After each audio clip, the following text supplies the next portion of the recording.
Hello, how are you? Hello, how are you? All right, Nice how to are you? see you again. It's been a You while. too. Has been a while. Now, Benedict, I've interviewed you a few times, and I know that you are a really lovely man. But Vincent, well, he's complicated, isn't he? Yeah. So why did you want to take him on?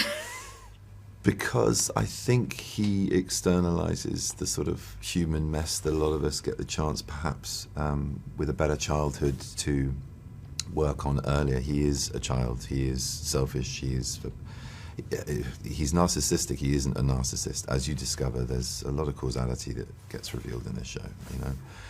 And he carries secrets and pain, all of which is slowly revealed. And he goes on an enormous journey of being lost to find and be found. And I feel that's the sort of most exciting drama. I'm not interested in just playing nice guys who fall foul or, you know, are nice all the way through. It's not, for me, ever about the popularity contest. And so, without just being defensive about my character, because obviously I'm playing him, so I have to find empathy with him, I also feel it's the grit in the lens of, you know, how to examine the deeper stuff that makes us human beings, actually. And it's very extreme.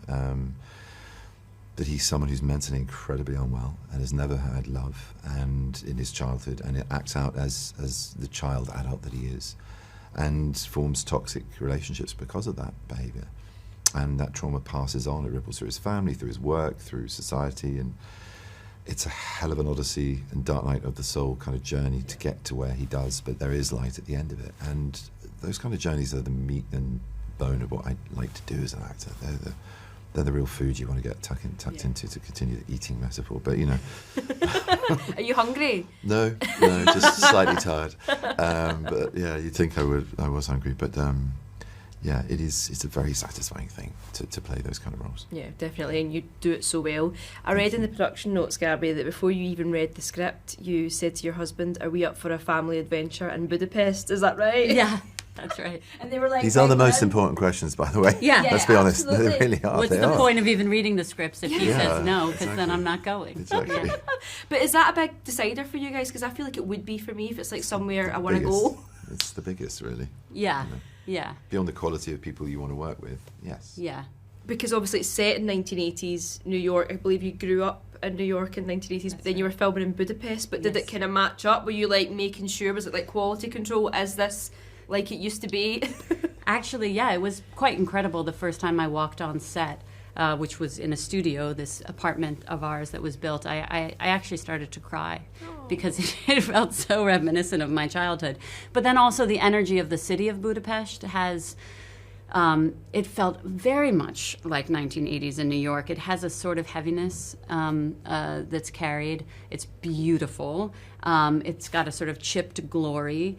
New York now doesn't sort of retain that, but in the 80s it certainly did. So yeah, it all sort of made sense to me, you know. The Hungarian... I also grew up with a lot of Hungarians in New York City in the 80s. Right. So it was kind of made sense to me to be in New York City in the 80s surrounded by Hungarian.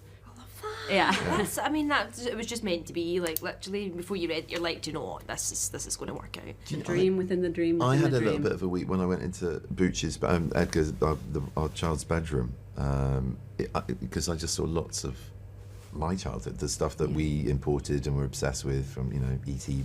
paraphernalia to the kind of squishies and toys and just all of it. And minus the hamster, I didn't have any pets growing up, which is another. I had many reason. hamsters. Shed a tear. I killed them Did all you? in different ways. Oh. Accidentally, of course. Well, and Yeah, first. that's a hard place to grow up though as well for hamsters. I feel in New York in the 80s.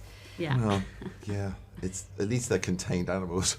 I wasn't actually going to say this, but Sorry. because it's very left field, but my puppy is actually called Vincent. It's a Which great is name. such a random name for it. So when I a great saw name. the Oh, character, it's Vincy. not a name you see a You'll lot. never look at your puppy the same I again. know, and I'm like, Yeah. oh Benedict, you've kind of. When is that alcohol addiction of your puppy ever going to be solved? Yeah, it's tricky. Well, listen, you guys are both absolutely breathtaking in this, as always. Thank you so much. Very And welcome. I'll Thank see you.